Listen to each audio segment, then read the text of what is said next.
I call Gareth Hughes. 5 Kia ora, minutes. Mr Speaker. Ngā mihi nui kia koutou. Kia ora. I rise to take a call on this bill, the Education Amendment Bill number 2. Now, Mr Speaker, the Green Party is absolutely opposed to this flawed piece of legislation in front of this House. The Green Party stands for good educational outcomes, good representation when it comes to those councils, good outcomes for our kids. Because what we want to see, Mr Speaker, is kids, as students going forward with the best education system in the world. And I don't believe any government member can say this is going to be the outcome of this flawed ideological bill, which simply tries to express the minister's ideological ideas when it comes to education, tertiary education. Now, Mr Speaker, this bill, it's quite large, should actually be 4 bills, given the scale of reform that has been crammed into it. You've got the Educans reforms, the Education Council of New Zealand, the biggest attacks on the governance of tertiary institutions since the Polytechs Amendment Bill in 2009, and a raft of new provisions around international education and quality assurance. Now, Mr Speaker, this bill is not only enormous in size, it's also enormously unpopular.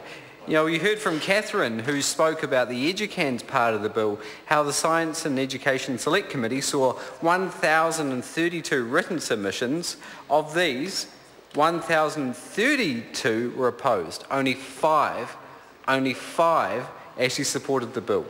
And you saw exactly the same with the University Council changes. Now, Mr Speaker, if anyone has just tuned into the broadcast, the status quo is that universities have a number of guaranteed seats on the University Councils, the supreme governance body. They comprise around 12 to 20 members. They undertake a number of roles. There are a number of guaranteed representatives, such as 1 to 3 members of the academic staff, 1 to 3 members of the general staff, 1 to 3 students, and etc. What this bill does is, by providing ministerial appointments, a massively reduced university council size, and that's why the Green Party is opposed to this part of the bill, which I'm going to speak on.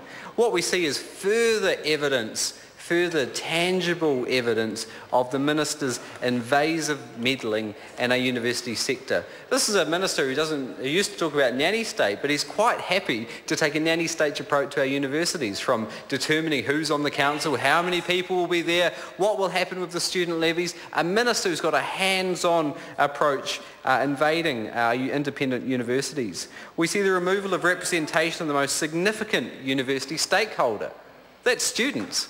Now, the Minister wants to see more corporate board members on our councils. Mr Speaker, I want to see students on the councils, the stakeholders, the customers in the national parliaments, the people who really count, who the whole education system is for. Now, the bill confuses management and governments and conflates that with shrinking sizes with efficiency outcomes. What we are going to see is lessened autonomy brought about by this bill, and that's exactly what all those more than 1,000 submitters raised concerns around: protecting the institutional autonomy. This relates to our international rankings. This is one of the measures with our international university comparative rankings, the relative autonomy of the institutions. They're concerned about the protection of universities as a critic and the conscience of society, the retention of staff and student voices.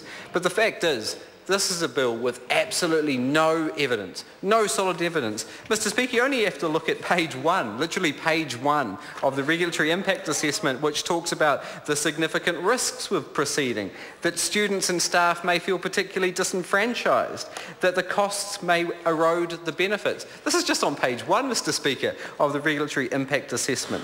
We only have to look at what happened with the ITP sector. Here you could argue there was some poor financial management, some challenges in that sector. There was a case for action potentially. There has been no evidence, no case brought for this. In fact, when you look at all the challenges facing the sector in the regulatory impact assessment, from strategic investments, the impact of massive open online courses, competition for students, I think this is exactly the type of challenges that we should have students on the councils to provide their voice, their say.